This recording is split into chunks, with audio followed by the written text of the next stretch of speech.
শীতকালীন সর্দি কাশিতে হোমিওপ্যাথি ওষুধের ব্যবহার নিয়ে আমার চ্যানেলে এর আগে 2-1টি ভিডিও রয়েছে, কিন্তু আজকে যে হোমিওপ্যাথি ওষুধটার কথা বলবো সেই সম্পর্কে আগে কখনো আলোচনা করিনি, কিন্তু এটা খুবই প্রয়োজনীয় একটা হোমিওপ্যাথি ওষুধ, যেটা আপনাদের শুকনো কাশিকে সম্পূর্ণভাবে সারিয়ে তুলতে সাহায্য করে। ওষুধটা হলো রিউমেক্স ক্রিসপাস। নমস্কার, আমি ডাক্তার বিপ্লব কুণ্ডু আপনাদেরকে আরও একবার স্বাগত জানাচ্ছি আমার চ্যানেল দৈনন্দিন জীবনে হোমিওপ্যাথির আর একটা সম্পূর্ণ নতুন ভিডিওতে। এই রিউমেক্স মেডিসিন সম্পর্কে প্রধান বক্তব্য হলো শীতকালে ঠান্ডা হাওয়াতে অতিরিক্ত স্পর্শকাতরতা, অর্থাৎ একটু ঠান্ডা হাওয়া লাগলেই কাশি শুরু হয়ে যায়। শুকনো খুকখুকে কাশি, গলার মধ্যে একটা সুড়সুড়ি লাগা ভাব। ঠান্ডা হাওয়ায় থাকলে, ঠান্ডা হাওয়ায় প্রশ্বাস নিলে কাশি বৃদ্ধি পায়। রাত্রে শুলে কাশি বেড়ে যায়, আর গলার মধ্যে কোনো কিছু জড়িয়ে থাকলে কাশি একটু কম থাকে। আসলে এক্ষেত্রে কাশিটা হয় গলার সমস্যার জন্য।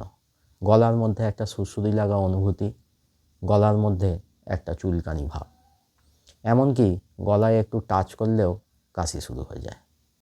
আর এই রকম গলার সমস্যা ও কাশি শীতকালেই বেশি হয়। খাওয়ার পর কাশি বৃদ্ধি পায়। বাম দিকে কাত হয়ে শুলে কাশি বৃদ্ধি পায়, কিন্তু ডান দিকে কাত হয়ে শুলে কাশি কমে।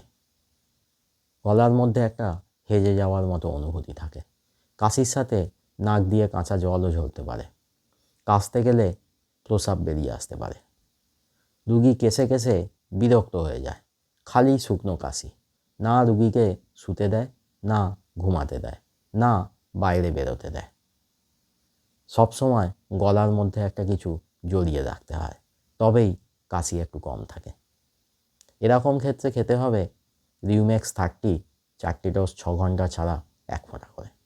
এবার আপনারা বলবেন, কাশি শীতকালে বাড়ে, সে তো হিপার সালফের ক্ষেত্রেও দেখা যায়, তাহলে কখন হিপার সালফ খাবো আর কখন রিউমেক্স খাবো? হিপার সালফের ক্ষেত্রে কাশিটা প্রথম রাত্রে আর ভোর রাত্রে বৃদ্ধি পায়, কিন্তু রিউমেক্সের ক্ষেত্রে কাশি রাত্রে বাড়ে, শুলে বাড়ে। হিপার সালফের ক্ষেত্রে কাশির সঙ্গে বুকে সর্দি বসে থাকে, শ্বাসকষ্টের সমস্যাও দেখা যেতে পারে। আর রিউমেক্সের কাশি সম্পূর্ণ শুকনো।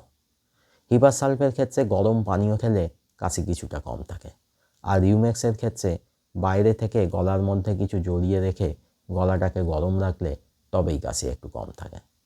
তাহলেই বুঝতে পারছেন হোমিওপ্যাথিতে লক্ষণের এত সূক্ষ্ম পার্থক্যে মেডিসিন আলাদা হয়ে যায়, আর আপনার পারফেক্ট সিমিলিমাম, অর্থাৎ আপনার লক্ষণ অনুসারে সঠিক ওষুধ নির্বাচন না হলে সম্পূর্ণ সুস্থ হওয়া অসম্ভব। যাই হোক, আজকের ভিডিও এখানেই শেষ করছি। যদি ভিডিওটা ভালো লাগে তাহলে অবশ্যই একটা লাইক করে দেবেন।